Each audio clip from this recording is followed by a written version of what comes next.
पूर्वोच्चरित एवं गुण विशेषण विशिष्टायाम् अस्यां शुभदितौ कार्तीक शुक्ल द्वादश्यां शुभदितौ श्री भगवदाज्ञया भगवत्कैंकर्य रूपं तुलसी अष्टोत्तर शतनामार्चनं करिष्ये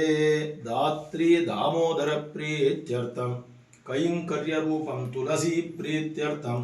श्री तुलसी अष्टोत्तर शतनामार्चनं करिष्ये। ओम तुलस्ये नमः ओम नंदिन्ये नमः ओम देव्ये नमः ओम सिकिन्ये नमः ओम धारिण्ये नमः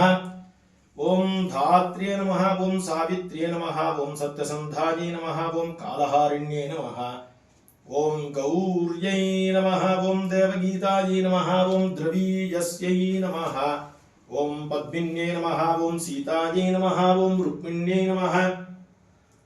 ओम प्रियभूषणायै नमः ओम श्रेयस्यै नमः ओम श्रीमत्यै नमः ओम गौर्ये नमः ओम गौतम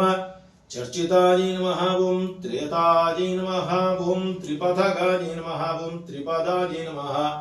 ओम त्रैमूर्त्यै नमः ओम जगत्प्रियायै नमः ओम त्रासिन्यै नमः ओम गोत्रिण्यै नमः ओम गात्रायै नमः ओम गात्र्यायै नमः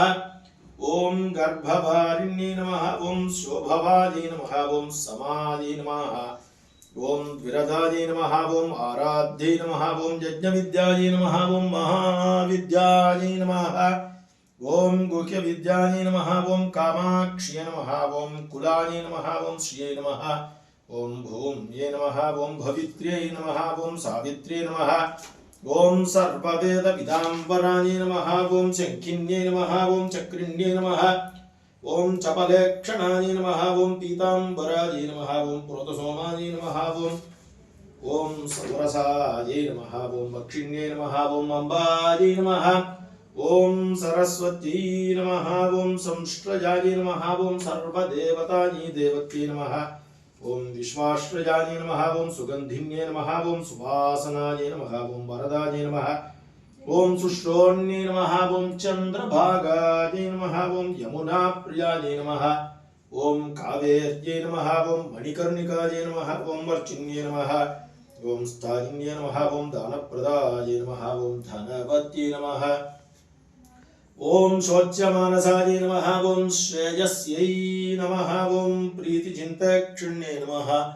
ओम विभूत्यै नमः ओम आकृत्यै नमः ओम आविर्भूत्यै नमः ओम प्रभाविन्ये नमः ओम गन्धिन्ये नमः ओम स्वर्गिन्ये नमः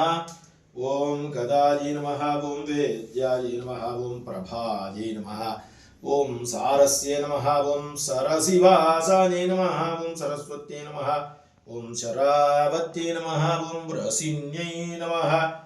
ओम ब्रह्मप्रजायै नमः ओम कालिन्ये नमः ओम श्रेजोवत्यै नमः ओम यामायै नमः ओम श्यामसुन्दरायै नमः ओम रत्नरूपिण्ये नमः ओम श्यामानिधिन्ये नमः ओम शतानन्दायै नमः ओम शतद्युतायै नमः ओम सीतिकण्ठायै नमः ओम प्रजायै नमः ओम धात्र्ये नमः ओम श्रीवृन्दावन्यै नमः ओम कृष्णायै नमः ओम भक्तवत्सलायै नमः ओम गोपीक्रीडायै नमः ओम हरायै नमः ओम अमृतरूपिण्ये नमः ओम भूम्ये नमः ओम श्रीकृष्णकान्तायै नमः ओम श्रीतुलसीदेव्यै नमो नमः अष्टोत्तरशतनामार्चन पूजां करिष्ये समर्पयामि।